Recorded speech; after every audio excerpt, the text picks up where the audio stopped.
ಜೈ ಜೈ ಶ್ರೀರಾಮ್. ಜೈ ಜೈ ಶ್ರೀರಾಮ್. ಜೈ ಜೈ ಶ್ರೀರಾಮ್. ಯಾರು ತಮ್ಮಿ ಮಾತಾಡೋದು? ನಾನು ಸುರೇಶ್ ಅಂತ. ಸುರೇಶ್ ಅಂತ. ಎಲ್ಲಿಂದ? ನಾನು ಬೆಂಗಳೂರಲ್ಲಿ ಇದ್ದೀನಿ. ಬೆಂಗಳೂರಲ್ಲಿ. ಓಕೆ, ಹೇಳಿ ಸ್ವಾಮಿ. ಅದೇ ನಂದೊಂದು, ನಾನು ನಿಮಗೆ ಎಷ್ಟೋ ಸಲ ಕರೆ ಮಾಡಿದೆ, ಆದ್ರೆ ನಿಮ್ಗೆ ಕರೆ ತಾಗಲಿಲ್ಲ. ಏನು ನನಗೆ ಫೋನ್ ಮಾಡಿದಿರಾ? ಹೌದು, ತುಂಬಾ ಸಲ ಮಾಡಿದೆ ನಾನು ನಿಮ್ಮ ವಿಡಿಯೋ ನೋಡಿ, ಯೂಟ್ಯೂಬಲ್ಲಿ. ಓಕೆ. ಆಮೇಲೆ ಒಂದು ಸಲ ನಿಮ್ ಕರೆ ಸಿಕ್ತು, ನೀವು ನಡ್ಕೊಂಡು ಹೋಗ್ತಾ ಇದ್ದೀವಿ. ಹಾ ಹಾ ಹಾ ಹಾ. ಆವಾಗ ಅಲ್ಲಿಯೂ ಹಾಗೆ ಮಾತಾಡ್ಲಿಕ್ಕೆ ಆಗ್ತಾ ಇಲ್ಲ, ಬಹಳ ಕಷ್ಟ ಆಗ್ತಿತ್ತು ನಿಮಗೆ.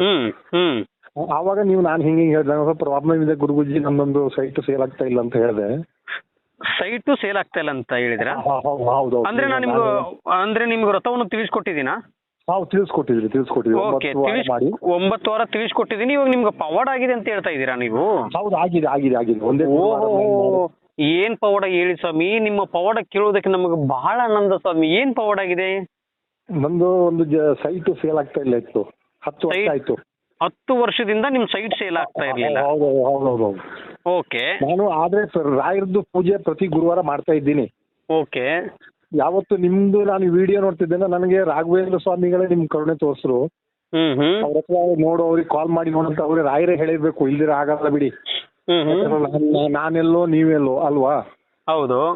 ಅದಕ್ಕೆ ರಾಯರೇ ನಾನು ನಿಮ್ಮ ಹತ್ರ ಸಂಪರ್ಕ ಮಾಡ್ಲಿಕ್ಕೆ ಕಳ್ಸಿರ್ಬೇಕು. ನಾನು ನಿಮ್ಗೆ ನಿಮ್ ಫೋನ್ ತಾಕ್ತಿದ್ದೆ, ಸುಮಾರು ದಿನದಿಂದ ಫೋನ್ ತಾಕ್ತಾ ಇದ್ದೆ, ಸಾಕಾಗ್ತಾ ಇರ್ಲಿಲ್ಲ. ಒಂದಿನ ನಿಮ್ ಕಾಲ್ ತಾಕ್ತು, ನೀವೆಲ್ಲ ನಡ್ಕೊಂಡು ಹೋಗ್ತಾ ಇದ್ರಿ ಪಾದಯಾತ್ರೆ. ಓಕೆ.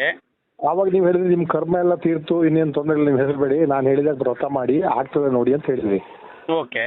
ನಾನು ಒಂದು ಗುರುವಾರ ಮಾಡಿದೆ. ನೀವು ಹೇಳಿದಾಗೆ ಗೋಮೂತ್ರ ಎಲ್ಲ ತಗೊಂಡು ಮನೆಯಲ್ಲೆಲ್ಲ ಸಿಂಪಡಿಸಿ ಪೂಜೆ ಮಾಡಿದೆ. ಬೆಳಿಗ್ಗೆ 4 ಗಂಟೆಗೆ ಎದ್ದೆ. ನೀವು ವ್ರತವನ್ನು ನನಗೆ ಸ್ಟಾರ್ಟ್ ಮಾಡಿ ಕೊಟ್ಟಿದ್ರಿ, ಹೇಳಿದ್ರಿ. ವ್ರತವನ್ನು ಹೇಳಿದೆ, ಅದೇ 9 ವಾರ ವ್ರತವನ್ನು ಹೇಳ್ಕೊಟ್ಟಿದ್ದೀನಿ. ಅದನ್ನ ಮಾಡಿದೆ, ನಾನು ಫಸ್ಟ್ ಗುರುವಾರನೇ ಮಾಡಿದೆ. ಓಕೆ. ಆವಾಗ ನನಗೆ ಗುರುವಾರ ಆಯ್ತು, ಶುಕ್ರವಾರ ಆಯ್ತು, ಶನಿವಾರ ಆಯ್ತು. ನನಗೆ ಒಂದ್ ಸ್ವಲ್ಪ ಮನಸ್ಸಲ್ಲಿ ಒಂದ್ ಸ್ವಲ್ಪ ಹೆದರಿಕೆ ಬಂತು, ಇದು ಆಗ್ತದೋ ಇಲ್ವೋ ಅಂತ. ನಾನು ರಾಯರ ಹತ್ರ ಪುನಃ ಬೇಡ್ಕೊಂಡೆ, ಯಾಕಂದ್ರೆ ನನಗೆ ಮಂಡೆ ಒಂದ್ ಸ್ವಲ್ಪ ಹಣ ಬೇಕಿತ್ತು. ನನ್ನ ಹತ್ರ ಹಣ 1 ರೂಪಾಯಿ ಇಲ್ಲ ಅಕೌಂಟಲ್ಲಿ. ಅಕೌಂಟಲ್ಲಿ ಇರೋದು 600 ರೂಪಾಯಿ ಅಷ್ಟೇ. ಆವಾಗ ಅವ್ರು ಸೋಮವಾರ ಅದೇ ಪಾರ್ಟಿನೇ ಫೋನ್ ಮಾಡಿದ್ರು ನನಗೆ. ನಿಮ್ಮ ಅಕೌಂಟ್ ಅಲ್ಲಿ ಬರೀ 600 ರೂಪಾಯಿ ಮಾತ್ರ ಇತ್ತು, ನೀವು ಜಾಗ ಸೇಲ್ ಮಾಡ್ಬೇಕು ಅನ್ಕೊಂಡಿದ್ರಿ. ನನ್ನ ನಂಬರ್ಗೆ ಫೋನ್ ಮಾಡಿ ವ್ರತವನ್ನು ತಿಳ್ಕೊಂಡಂತ ಸಂದರ್ಭದಲ್ಲಿ ನೀವು ವ್ರತವನ್ನು ಮಾಡಿದ್ರೆ ಸೈಟ್ ಅವರೇ ಬೇರೆಯವರಿಗೆ ಸೇಲ್ ಮಾಡೋ ಅಂದ್ರೆ 10 ವರ್ಷದಿಂದ ಆಗ್ತಾ ಇರ್ಲಿಲ್ಲ ಇದು ನಿಮ್ ಕೆಲಸ? ಇಲ್ಲ, ಆಗ್ತಾ ಇರ್ಲಿಲ್ಲ. ಓಕೆ, ಹೇಳಿ. ಆಮೇಲೆ ಅವ್ರ ಪಾರ್ಟಿ ಅವರೇ ಫೋನ್ ಮಾಡಿ, ನಿಮ್ದು ಅಕೌಂಟ್ ನಂಬರ್ ಕೊಡಿ, ನಾನು ಈಗ ನಿಮ್ಗೆ ಫೋನ್ ಪೇ ಮಾಡ್ತೀನಿ, ನೀವು ಹಾಗೆ ಲೈನ್ ಅಲ್ಲಿ ಇರಿ ಅಂತ ಹೇಳಿದ್ರು. ನಾನು ಲೈನಲ್ಲೇ ಇದ್ದೆ. ಅವರು ಲೈವ್ ಅಲ್ಲಿ ದುಡ್ಡು ಹಾಕ್ಬಿಟ್ರು. ಓಹೋ, ರಾಯರ್ ಪವಾಡ ಇದು. ಪವಾಡ. ನನಗೆ ಬಹಳ ಖುಷಿ ಆಯ್ತು. ಆವಾಗ ನೆನಪಾಯ್ತು, ನಿಮ್ ಪಾದ ಎಲ್ಲಿದೆ ಅಂತ, ನಾನು ನಿಮ್ ಪಾದಕ್ಕೆ ಬೀಳು ಅಂತ ಮನ್ಸಾಯ್ತು. ಅವಾಗ ಅದಕ್ಕೆ ನಾನು ನಿಮ್ಗೆ ಫೋನ್ ಮಾಡಿದ್ರೆ ನಿಮ್ಮ ನಂಬರ್ ಸ್ವಿಚ್ ಆಫ್ ಬರ್ತಾ ಇದೆ, ನಿಮ್ಗೆ ತಿಳಿಸುವಂತ. ಯಾಕಂದ್ರೆ ಒಬ್ಬ ಗುರುವಿಂದ ಆಗಿದ್ದು, ಗುರುವಿಗೆ ನಾವು ಆಯ್ತು ಅಂತ ತಿಳಿಸ್ಬೇಕಲ್ವಾ? ಹೌದು. ಅಲ್ಲ ಸ್ವಾಮಿ, ಎಂತ ಅದ್ಭುತ ಸ್ವಾಮಿ ಇದು. ನಿಮ್ಮ ಕೆಲಸ ಆಯ್ತು ಅಂತ ಹೇಳಿ ನನಗೆ ಎಷ್ಟು ತಿಂಗಳಿಂದ ಕಾಯ್ತಾ ಇದ್ದೀರಾ ಹೇಳುವುದಕ್ಕೆ? 10 ವರ್ಷ. ನಿಮ್ಗೆ ಒಂದು 3 ತಿಂಗಳಿಂದ ಕಾಯ್ತಾ ಇದ್ದೀನಿ.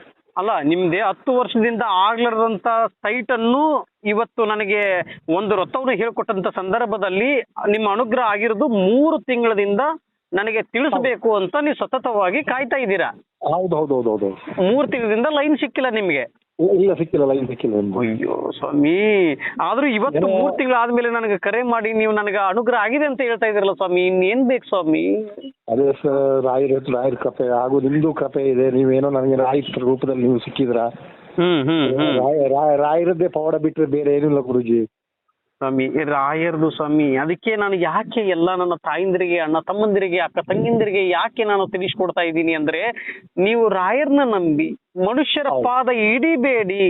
ಇವತ್ತು ನಿಮ್ಗೆ ನಿಮ್ಮ ಹತ್ರ ದುಡ್ಡಿದ್ರೆ ಮಾತ್ರ ನಿಮ್ಗೆ ಮರ್ಯಾದೆ. ಆದ್ರೆ ನಿಮ್ಮ ಹತ್ರ ದುಡ್ಡಿದ್ರೂ ಒಂದೇ ರೀತಿಯಾಗಿರ್ತಾರೆ, ದುಡ್ಡಿಲ್ಲಂದ್ರೂ ಒಂದೇ ರೀತಿಯಾಗಿರ್ತಾರೆ. ನೀನು ಭಕ್ತಿಯಿಂದ ನನ್ನನ್ನು ಪೂಜೆ ಮಾಡು ಕಂದ, ನೀನ್ ಕೇಳಿದ್ದೆಲ್ಲ ನಾನು ಕೊಡ್ತೀನಿ ಅಂತ ಗುರು ರಾಘವೇಂದ್ರ ಸ್ವಾಮಿ ಅವರು ಹೇಳಿದ್ದಾರೆ. ರಾಯರ್ ಏನ್ ಕೇಳ್ತಾರೆ, ಯಾವತ್ತಾದ್ರೂ ನನಗೆ ಡೈಮಂಡ್ ನೆಕ್ಲೆಸ್ ಮಾಡಿ ಸಾಕು, ಡೈಮಂಡ್ ನನಗೆ ಹೊಸದಾಗಿ ಬಟ್ಟೆ ತಗೊಂಬಾ, ನನಗೆ ಹಂಗ್ ಕೊಡು ಹಿಂಗ್ ಕೊಡು, ನಿನ್ನ ಪೇಮೆಂಟ್ ಸ್ಯಾಲರಿಲಿ ಇರ್ತಕ್ಕಂಥ ಪೇಮೆಂಟ್ ಕೊಡು ಅಂತ ಕೇಳ್ತಾರ ರಾಯರು? ಏನು ಕೇಳಲ್ಲ. ಮಗಳೇ, ಭಕ್ತಿಯಿಂದ ನನ್ನನ್ನು ಪೂಜೆ ಮಾಡು, ಮಗನೇ ನೀನ್ ಕೇಳಿದ್ದೆಲ್ಲ ನಾನು ಕೊಡ್ತೀನಿ ಅಂತ ಹೇಳ್ತಾರೆ. ಅಲ್ಲಿ ಇಟ್ಟಿರ್ತೀನಿ, ನೀನ್ ತಗೊಂಡ್ ಹೋಗ್ಬಿಡು ಅಂತ ಹೇಳ್ತಾರ ಅವ್ರು ರಾಯರು. ಹೌದೌದು. ಓಕೆ ಸ್ವಾಮಿ, ಹೇಳಿ ಸ್ವಾಮಿ ಮತ್ತೆ. ಆಮೇಲೆ ನಾನು ನಿನ್ನೆ ಏನಾಯ್ತು, ನಾನು ಮನ್ಸಲ್ಲೇ ಬಂದ್ಬಿಡ್ತು ಮಂತ್ರಾಲಯ ಹೋಗುವಂತ. ಹಾ, ಮೊನ್ನೆ ಗುರುವಾರ ನೈಟ್ ಹೋದೆ. ಓಕೆ. ಯಾಕಂದ್ರೆ ನಾನು ಬುಧವಾರ ಹೋಗ್ಬೇಕಿತ್ತು. ಗುರುವಾರ ನಂದು ನೀವು ಹೇಳಿಕೊಟ್ಟು ವ್ರತ ಇದೆ ಅಲ್ವಾ, ಹೌದು. ಅದನ್ನ ಬಿಡಬಾರ್ದು ಅಂತ ನಾನು ಗುರುವಾರ ಹೋಗಿಲ್ಲ. ಗುರುವಾರ ನೈಟ್ ವ್ರತ ಪೂಜೆ ಮಾಡಿ, ಬೆಳಿಗ್ಗೆ ಪೂಜೆ ಮಾಡಿ ನೈಟ್ ಹೊರಟೆ. ನಿನ್ನೆ ಶುಕ್ರವಾರ ರಾಯರದ್ದು 2 ಸಲ ವ್ರತ ದರ್ಶನ ಮಾಡಿದೆ. ಬೆಳಿಗ್ಗೆ ಮತ್ತೆ ಸಂಜೆ. ಓಕೆ. ಸಂಜೆ 10 ಗಂಟೆಗೆ ಅಲ್ಲಿಂದ ಬಿಟ್ಟೆ ನಾನು. ಬೆಳಿಗ್ಗೆ ವಾಪಸ್ ಬೆಂಗಳೂರು ಬಂದೆ ಗುರುಗಳು. ಒಳ್ಳೆ ಅಂತ ಪವಾಡ ಆಯ್ತು ಅಂದ್ರೆ ಅಂತ ಅಲ್ಲ ಇವಾಗ ನೋಡಿ 10 ವರ್ಷದಿಂದ ಆಗ್ಲಾರ್ದಂತ ಕೆಲಸ ಇವತ್ತು ಗುರು ರಾಘವೇಂದ್ರ ಸ್ವಾಮಿ ಅವರು ಮಾಡಿಕೊಟ್ಟಿದ್ದಾರೆ. ಆಯ್ತಾ, ಇವತ್ತು ನಮ್ದು ಡೀಲ್ ಇದೆ, ಆ ಡೀಲ್ಗೆ ಒಪ್ಕೋಬೇಕು ಇವಾಗ ನೀವು. ಒಪ್ಕೋತೀನಿ ಗುರುಗಳೇ, ನಿಮ್ಮನ್ನ ಯಾವತ್ತು ನಾನು ಏನ್ ಕೇಳ್ತೀನಿ ಅದಕ್ಕೆಲ್ಲ ಒಪ್ಕೋಬೇಕು ಇವಾಗ ನೀವು ನನ್ನ ಡೀಲ್ಗೆ. ಏನ್ ಗುರುಗಳು, ನೀವ್ ಏನ್ ಕೇಳ್ಬೋದು, ಏನ್ ಕೇಳಿದ್ರು ನಾವು ಕೊಡ್ಲಿಕ್ಕೆ ನಾವು ತಯಾರಿದ್ದೀವಿ. ರೆಡಿನಾ? ಮತ್ತೆ ಆಮೇಲೆ ಮಾತು ಕೊಟ್ಟು ತಪ್ಪಬಾರ್ದು, ಆಯ್ತಾ? ಇಲ್ಲ ಇಲ್ಲ ಇಲ್ಲ ಇಲ್ಲ ಇಲ್ಲ. ಇವಾಗ ನಿಮ್ ಡೀಲ್ ಆಗಿದೆ, ನನ್ ಪ್ರಮೋಷನ್ ಆಯ್ತು. ಇವಾಗ ನನಗೆ 2 ಹೋಳಿಗೆ ತುಪ್ಪ ಅಷ್ಟೇನಾ? ಅದೇನಾ? ಓ, ನಮ್ ಡೀಲ್ ಅದೇ, ನಮ್ ಡೀಲ್ 2 ಹೋಳಿಗೆ ತುಪ್ಪ ಕೊಡಕ್ ರೆಡಿನಾ? ಎನಿ ಟೈಮ್ ಇದೆ ಬೇಡ, ಎನಿ ಟೈಮ್ ಇದೆ ಗುರುಜಿ.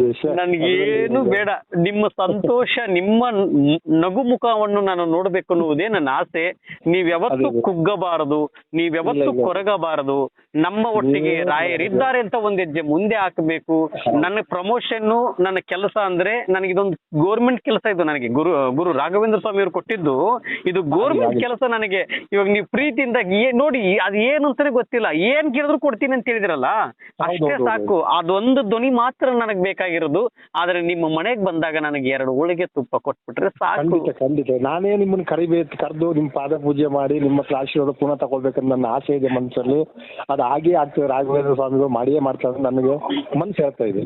ಅಯ್ಯೋ, ನನ್ನ ಆಶೀರ್ವಾದ ಯಾಕೆ ಸ್ವಾಮಿ, ರಾಯರ ಆಶೀರ್ವಾದ ಒಂದು ತಗೊಂಡ್ಬಿಡಿ ಸಾಕು. ನಾನು ಪ್ರತಿಯೊಂದು ವಿಡಿಯೋದಲ್ಲಿ ಹೇಳಿದೀನಿ, ನಾನು ನಿಮ್ಮ ಹಾಗೆ ಮನುಷ್ಯ ಇಲ್ಲಿ ಇರ್ಬೋದು ಆದ್ರೂ ನನಗೆ ರಾಯರ್ ಮನ್ಸಲ್ಲಿ ಹೇಳ್ತದೆ. ಅವ್ರನ್ನ ಕರ್ಸಿ ಒಂದು ಊಟ ಹಾಕ್ಸಿ ಅವ್ರ ಹತ್ರ ಆಶೀರ್ವಾದ ತಗೊಳ್ಳೋ ಪಾದ ಪೂಜೆ ಮಾಡಂತ ನನ್ನ ರಾಯರೇ ನನಗೆ ಮನ್ಸಲ್ಲಿ ಹೇಳ್ತಾ ಇದ್ದಾರೆ. ಆತರ ಇದೆ. ಇರ್ಲಿ ಒಳ್ಳೇದಾಗ್ಲಿ ಸ್ವಾಮಿ. ನೀವು ಯಾವತ್ತು ಬೆಂಗಳೂರು ಬರ್ತೀರೋ ನಾನು ಫೋನ್ ಮಾಡ್ತೀನಿ, ಬಂದು ಒಂದಿನ ನಮ್ಮಲ್ಲಿ ಇದ್ದು ಊಟ ಮಾಡಿ ಹೋಗ್ಬೇಕು. ಖಂಡಿತ, ನನಗೆ ಏನಿಲ್ಲ. ಇಲ್ಲ, ನಾನು ಹೋಗ್ಬೇಕಲ್ಲ, ನಾನು ಹೋಗಲ್ಲ, ನಿಮ್ಮನೇಲೆ ಉಳಿದು ಬಿಡ್ತೀನಿ, ಪರವಾಗಿಲ್ವಾ? ಇಲ್ಲ ಇರ್ಬೋದು ಏನು ತೊಂದ್ರೆ. ಮತ್ತೆ ನೀವು ಬಂದು ಊಟ ಮಾಡ್ಬಿಟ್ಟು ಹೋಗಂತ ಹೇಳ್ತಾ ಇದ್ರೆ ನಾನು ಹೋಗಲ್ಲ, ನಿಮ್ಮನೇಲೆ ಇರ್ತೀನಿ. ಹೆಂಗ್ ಇವಾಗ? ಇರ್ಬೋದು, ನಾನು ಒಬ್ಬನೇ ಇರೋದು. ನಮ್ಮ ಮಕ್ಕಳೆಲ್ಲ ಊರೆಲ್ಲ ಸ್ಕೂಲ್ಗೆ ಹೋಗ್ತಾ ಇದ್ದಾರೆ. ಇರ್ಬೋದು. ಹಾಗಾದ್ರೆ ನೀವು 1 ವಾರ ಅಲ್ಲ, 1 ವರ್ಷನೂ ಇರ್ಬೋದು ನನ್ನ ಒಟ್ಟಿಗೆ. ಇಲ್ಲ, ವರ್ಷ ಅಲ್ಲ, ನಾನು ಪರ್ಮನೆಂಟ್ ಆಗಿ ನಿಮ್ಮ ಮನೇಲಿ ಇರ್ತೀನಿ. ಹೆಂಗ್ ಇವಾಗ? ಪರ್ಮನೆಂಟ್ ಆಗಿ ಇರಿ, ಏನಿದೆ ಅದೇನಿಲ್ಲ. ಯಾರು ಏನು ಮುಖ ಪರಿಚಯ ಇಲ್ಲ, ಏನೂ ಇಲ್ಲ. ನೀವು ನನ್ನ ಮನೇಲಿ ಇರ್ರಿ ಅಂತಂದು ನೀವು ಜಾಗವನ್ನು ಕೊಡ್ತೀರಲ್ಲ, ಇನ್ನೇನ್ ಬೇಕು ಸ್ವಾಮಿ ನನಗೆ? ಇಲ್ಲ, ನೀವು ಪರ್ಮನೆಂಟ್ ಆಗಿ ಇದ್ರೆ ನನ್ನ ಮದುವೆಗಿಂತ ಸಂತೋಷ ಮತ್ತೆ ಯಾವುದೂ ಇಲ್ಲ. ಇರ್ಲಿ, ನನಗ ಬಂದಾಗ ನನಗೆ ಹೋಳಿಗೆ 2 ಅಲ್ಲ, ನನಗೆ ನಿಮ್ಮ ಮನೆಗೆ ಬಂದಾಗ ನನಗೆ 2 ಹೋಳಿಗೆ ತುಪ್ಪ, ಅದೊಂದು ಬಿಟ್ರೆ ಬೇರೆ ಏನು ಬೇಡ. ಇನ್ನು ಮುಂದೆ ನಿಮ್ಮ ಪಾಪ ಕರ್ಮಗಳು ಎಲ್ಲಾ ಕಳೆದೋಯ್ತು. ಇನ್ನು ಮುಂದೆ ನೀವು ಮುಟ್ಟಿದ್ದೆಲ್ಲ ಯಶಸ್ವಿ ಆಗ್ಬೇಕು, ಚಿನ್ನ ಆಗ್ಬೇಕು ಸ್ವಾಮಿ. ನೀವೇನ್ ಅಂದ್ಕೊಂಡಿರ್ತಾರ ಅದೆಲ್ಲ ಯಶಸ್ವಿ ಆಗತ್ತೆ, ಆಯ್ತಾ? ಒಂದ್ ಮಾತು ಗುರುಗಳೇ, ನನ್ನ ಉಸಿರಿರುವವರೆಗೆ ಒಂದು ರಾಯರದ್ದು ಒಂದು ನಿಮ್ದು ಇಬ್ಬರದು ನೆನಪು ಯಾವತ್ತೂ ನಾನು ಬಿಡಲ್ಲ. ಅದೊಂದು ಇದೆ. ಒಂದು ಲೆಕ್ಕಕ್ಕೆ ನನ್ನನ್ನು ಬಿಟ್ರು ಪರವಾಗಿಲ್ಲ, ರಾಘವೇಂದ್ರ ಸ್ವಾಮಿ ಅವ್ರನ್ನ ಬಿಡಬಾರದು. ನಿಮ್ಮಿಬ್ಬರನ್ನು ಬಿಡಲ್ಲ ನಾನು. ರಾಘವೇಂದ್ರ ಸ್ವಾಮಿ ಆಯ್ತು, ನೀವು ಆಯ್ತು. ರಾಘವೇಂದ್ರ ಸ್ವಾಮಿಗಳು ನಿಮ್ಮ ಹತ್ರ ಕಳ್ಸಿದ್ ನನಗೆ ಗೊತ್ತಾಯ್ತು. ರಾಯರೇ ನನ್ನ ನಿಮ್ಮ ಹತ್ರ ಕಳ್ಸಿದಾರೆ, ಇವ್ನ ಸರಿ ಮಾಡು ಅಂತ ನಿಮ್ಗೆ ಹೇಳಿದಾರೆ. ಬಿಟ್ಟೆ ನನಗೋದು ಅದಕ್ಕೆ ಆ ತರ ಗೊತ್ತಾಗ್ತಾ ಇದೆ. ಖಂಡಿತ ನನಗೆ ಮಸ್ತ್ ಪರೀಕ್ಷೆ ಮಾಡಿಸಿದಾರೆ, ಮಸ್ತ್ ಪರೀಕ್ಷೆ ಆಗಿದೆ. ಆಮೇಲೆ ನೋಡಿ ಲಾಸ್ಟ್ ನಿಮ್ಮ ಹತ್ರ ಕಳ್ಸಿದಾರೆ ಅಂದ್ರೆ ಅದು ಪರೀಕ್ಷೆ, ದೊಡ್ಡ ಪರೀಕ್ಷೆ ಇರ್ಬೇಕು. ಹಾಗಾಗಿ ಓಕೆ, ತುಂಬಾ ಪರೀಕ್ಷೆ ಮಾಡ್ಬಿಟ್ಟಿದ್ದೀರಾ? ಹೌದು, ಮಾಡಿಬಿಟ್ಟಿದ್ದಾರೆ. ನಾನು 5 ವರ್ಷದಿಂದ ರಾಯರ ಪೂಜೆ ಮಾಡ್ತಾ ಇದ್ದೀನಿ. 5 ವರ್ಷದಿಂದ ಮಾಡ್ತಾ ಇದ್ರಿ, ಬಟ್ ಅದು ವಿಧಾನ ಗೊತ್ತಿರ್ಲಿಲ್ಲ ನಿಮ್ಗೆ, ಹೇಗೆ ಮಾಡಬೇಕು ಅನ್ನೋದು ಗೊತ್ತಿರ್ಲಿಲ್ಲ. ಇಲ್ಲ, ಗೊತ್ತಿರಲಿಲ್ಲ. ಮತ್ತೆ ನಾನು ನಾನ್ ವೆಜ್ ತಿನ್ನಲ್ಲ, ನಾನ್ ವೆಜ್ ಬಿಟ್ಟಿದ್ದೀನಿ. ಅದಕ್ಕೆ ಇದೆಲ್ಲ ಬಿಟ್ಟು ಭಕ್ತಿಯಿಂದ ಪೂಜೆ ಮಾಡಿದ್ರೆ ಸಾಕು. ನಾನು ಏನ್ ಹೇಳ್ಕೊಡ್ತೀನಿ, ಒಬ್ಬೊಬ್ಬರಿಗೆ ಒಂದೊಂದು ರೀತಿಯಾಗಿ ವ್ರತ ಬರುತ್ತೆ. ಯಾಕಂದ್ರೆ ಒಬ್ಬರಿಗೆ ಬಂದಿರೋದು ಸೇಮ್ ವ್ರತ ಇರುವುದಿಲ್ಲ. ಎಷ್ಟು ದೀಪವನ್ನು ಬೆಳಗ್ಬೇಕು ಅಷ್ಟು ದೀಪದಲ್ಲಿ ನಾವು ಮಾಡಿದ್ರೆ, ಸ್ವಾಮಿ ಇದ್ರಲ್ಲಿ ನಂದು ಏನೂ ಇಲ್ಲ ಸ್ವಾಮಿ, ನಂದು ಮೂಳೆ ಇಲ್ಲದ ನಾಲಿಗೆ ಇದು ಹೆಂಗ್ ಬೇಕಾದ್ರೂ ನುಡಿಸಿಬಿಡುತ್ತೆ. ಆದ್ರೆ ಗುರು ರಾಘವೇಂದ್ರ ಸ್ವಾಮಿಯವರು ದೇವರಲ್ಲಿ ಒಂದು ವ್ರತವನ್ನು ಮಾಡ್ತಾ ಇದ್ದಾರೆ.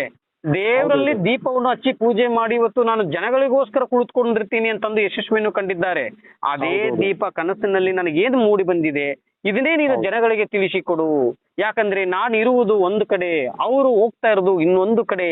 ಅಲ್ಲಿಗೆ ಹೋಗಬಾರದು, ನನ್ನ ಮಕ್ಕಳು ನನ್ನ ಒಟ್ಟಿಗೆ ಬರಬೇಕು ಅಂತ ಹೇಳಿ ಗುರು ರಾಘವೇಂದ್ರ ಸ್ವಾಮಿಯವರು ಒಂದು ರಥದಲ್ಲಿ ನನಗೆ ತಿಳಿಸಿಕೊಟ್ಟಿದ್ದಾರೆ.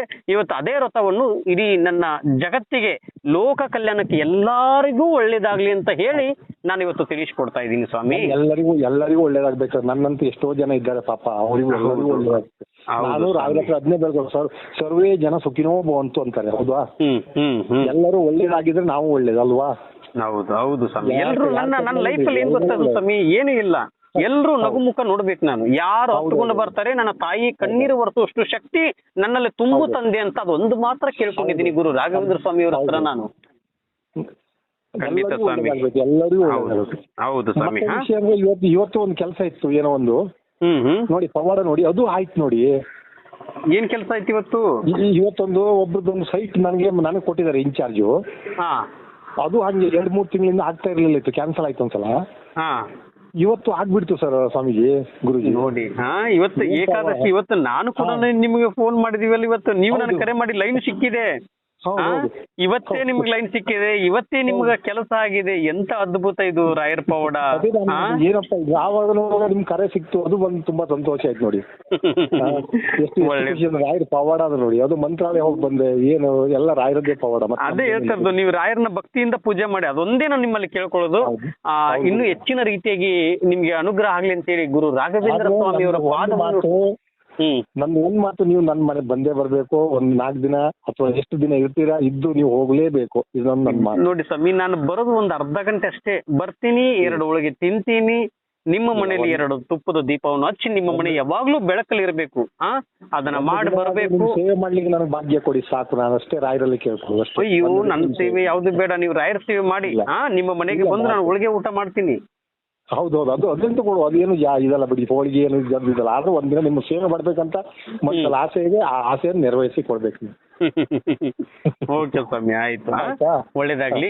ಇನ್ನು ಹೆಚ್ಚಿನ ರೀತಿಯಾಗಿ ಒಳ್ಳೇದಾಗ್ಲಿ ಅಂತ ಹೇಳಿ ಗುರು ರಾಘವೇಂದ್ರ ಸ್ವಾಮಿಯವರ ಪಾದವನ್ನು ಹಿಡಿದು ನಾನು ಕೇಳ್ತಾ ಇದ್ದೀನಿ. ಪೂಜ್ಯಾಯ ರಾಘವೇಂದ್ರಾಯ ಸತ್ಯ ಧರ್ಮ ರಥಾಯ ಚ ಭಜತಾಂ ಕಲ್ಪವೃಕ್ಷಾಯ ನಮತಾಂ ಕಾಮಧೇನುವೆ. ರಾಯರಿದ್ದಾರೆ, ರಾಯರಿದ್ದಾರೆ, ರಾಯರಿದ್ದಾರೆ ಸ್ವಾಮಿ. ಜೈ ಜೈ ಶ್ರೀರಾಮ್, ಜೈ ಜೈ ಶ್ರೀರಾಮ್, ಜೈ ಜೈ ಶ್ರೀರಾಮ್.